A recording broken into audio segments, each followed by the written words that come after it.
Ya, Anda masih menyaksikan Sindo Malam pemirsa. Kelangkaan gas LPG subsidi 3 kg membuat warga di Labuan Batu kesulitan mendapatkan gas melon. Pertamina menduga kelangkaan terjadi karena adanya penyaluran yang tidak tepat sasaran.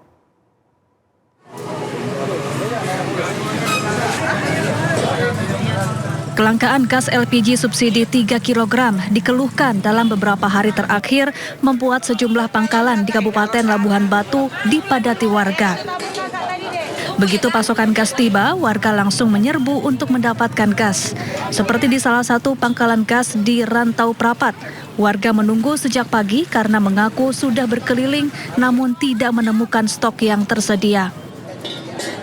Sidak pun digelar PT Pertamina Patraniaga bersama Forkopimda ke sejumlah pangkalan dan menemukan becak motor yang mengangkut puluhan tabung gas LPG subsidi. Berapa tabung nih? Kemungkinan karena adanya kenaikan konsumsi di masyarakat pasca Idul Adha. Lalu yang kedua adalah kemungkinan terjadinya penyaluran tidak tepat sasaran untuk konsumen-konsumen yang seharusnya tidak berhak menggunakan gas melon LPG bersubsidi. Bang, ini langkah dari Pertamina sendiri, Bang? Langkah dari Pertamina adalah yang pertama dari segi supply, kami memaksimalkan supply berdasarkan alokasi dan kuota yang ada untuk Labuhan Batu. Lalu kami juga menyalurkan tambahan sebanyak 6.720 tabung selama beberapa hari ke depan. Harapannya adalah seluruh kebutuhan masyarakat, khususnya rumah tangga ini tercukupi semua.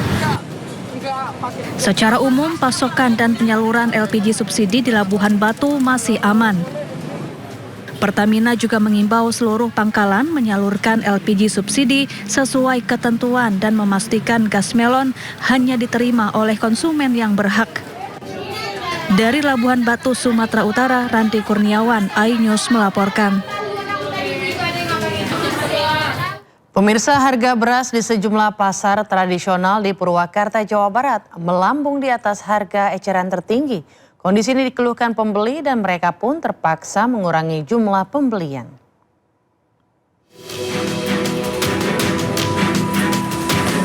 Harga beras medium dijual di kisaran Rp14.000 per kilogram atau di atas harga eceran tertinggi Rp12.500 per kilogram. Untuk beras premium dijual lebih mahal lagi di kisaran Rp16.000 per kilogram dari awalnya Rp14.000. Warga pun terpaksa mengurangi jumlah pembelian disesuaikan dengan kondisi keuangan keluarga. Pada naik, Pada mahal. pada mahal. Gimana Ibu mengenai mahalnya harga beras ini? Yang ngeluh biasanya bel. Biasanya seliter jadi kudu beli setengah liter.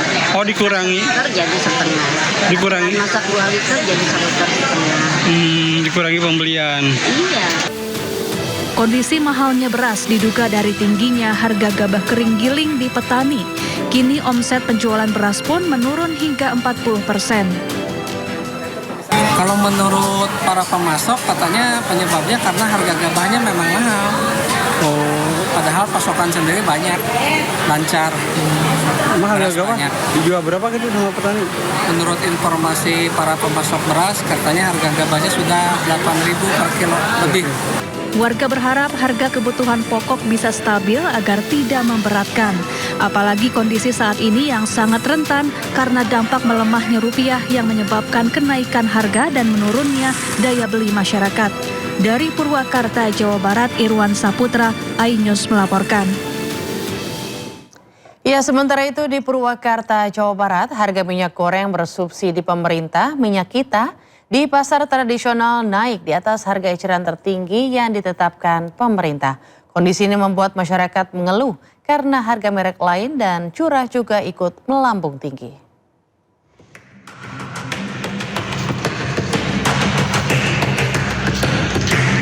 Harga minyak goreng minyak kita di pasar tradisional Pasar Rebo, Purwakarta saat ini dijual pedagang Rp22.000 per liter. Harga ini naik jauh di atas harga eceran tertinggi yang ditetapkan pemerintah Rp15.700 per liter. Selain itu, harga minyak goreng lain yakni minyak kemasan dan minyak curah juga melambung. Saat ini minyak kemasan rata-rata naik Rp6.000 per liter, sedangkan minyak curah naik antara Rp3 hingga Rp5.000 per kilogram. Kondisi ini membuat masyarakat, terutama kalangan menengah ke bawah, mengeluh. Itu standar aja yang ukuran yang pegawai sedang gitu. Kalau bagi yang banyak penghasilan kayaknya oke lah, bagi yang kalangan bawah merasa berat. Kenaikan harga minyak kita membuat sejumlah pedagang heran. Mereka menduga subsidi dicabut oleh pemerintah.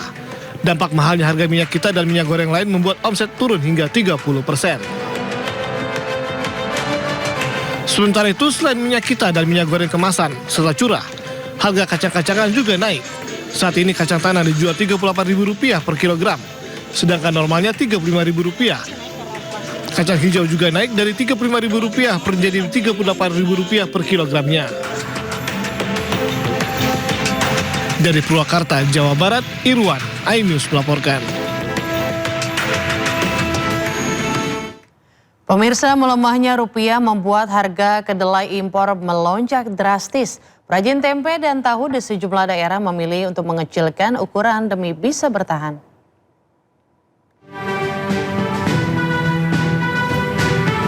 Melonjaknya harga kedelai impor berdampak pada produksi tahu dan tempe di sejumlah daerah di Pulau Jawa.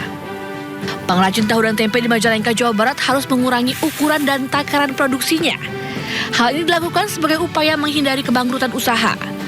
Untuk tahu per biji masih dijual Rp500, sedangkan tempe per papan dijual Rp4.000.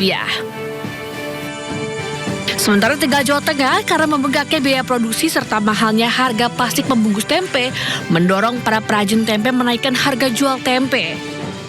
Harga tempe yang dijual semula Rp10.000 ukuran 1 kg menjadi Rp13.000. Hal ini dilakukan karena sebulan terakhir harga kedelai sudah 2 kali naik.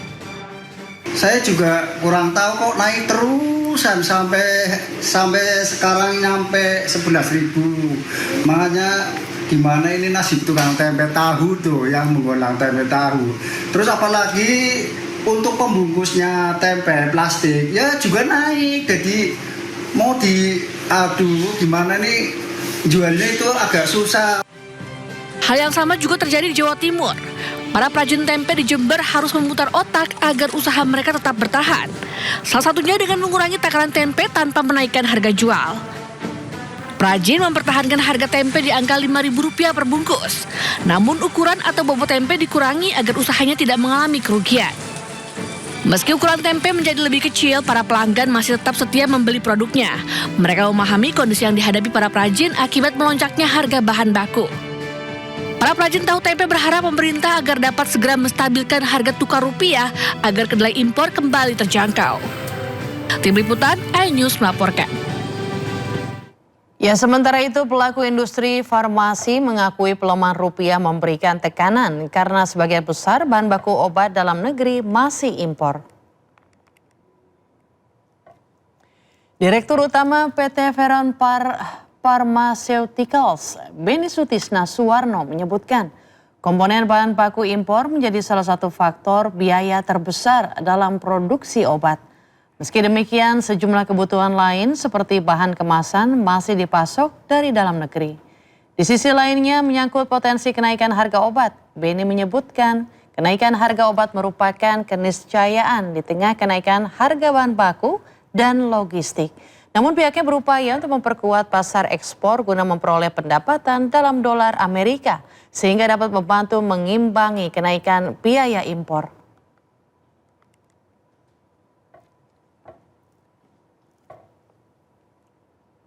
Pemirsa, KPK menggeledah rumah mantan Wakil Menteri Migrasi dan Pemasyarakatan Silmi Karim di Kebayoran Baru, Jakarta Selatan. Dari hasil penggeledahan, sejumlah kendaraan mewah disita.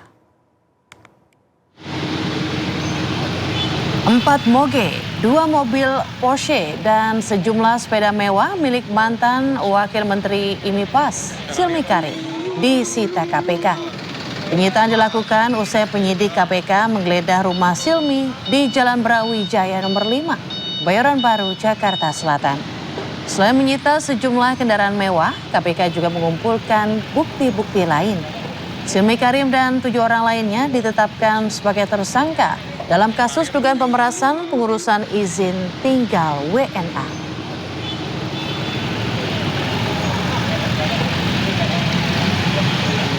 Menteri Sekretaris Negara Prasetyo Hadi mengungkapkan pemerintah belum berencana mengisi atau mengganti posisi Wakil Menteri Imigrasi dan Pemasyarakatan yang sebelumnya dijabat oleh Silmi Karim.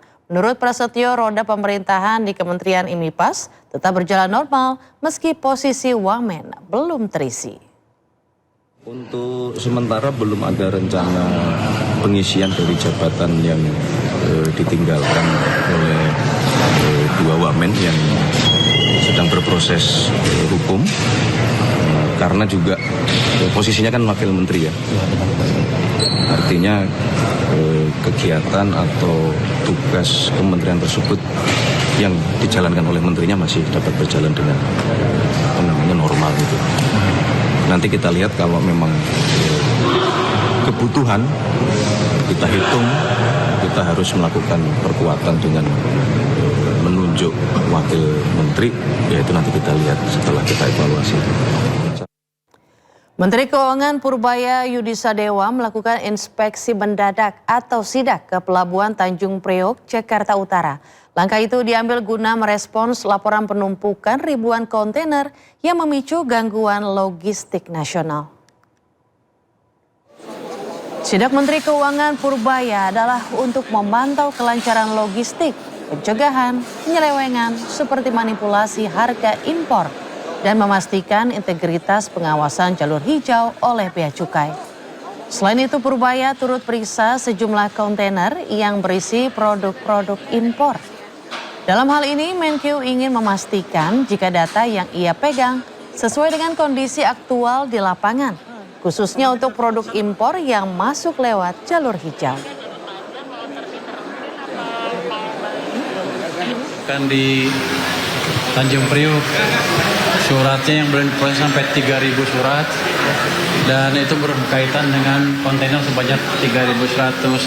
Sebagian pengusaha sudah mengeluh ada gangguan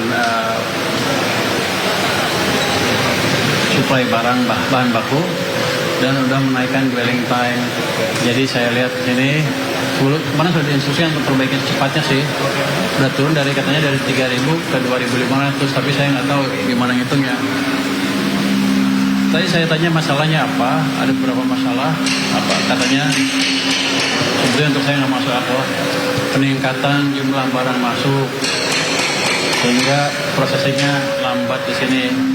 Kalau masalahnya itu saya minta untuk tambah personel lagi, jadi mereka harus kerja 24/7 sampai 2 shift atau lebih ya, sampai nanti jumlahnya turun ke level yang semula sekitar 500 yang di sini.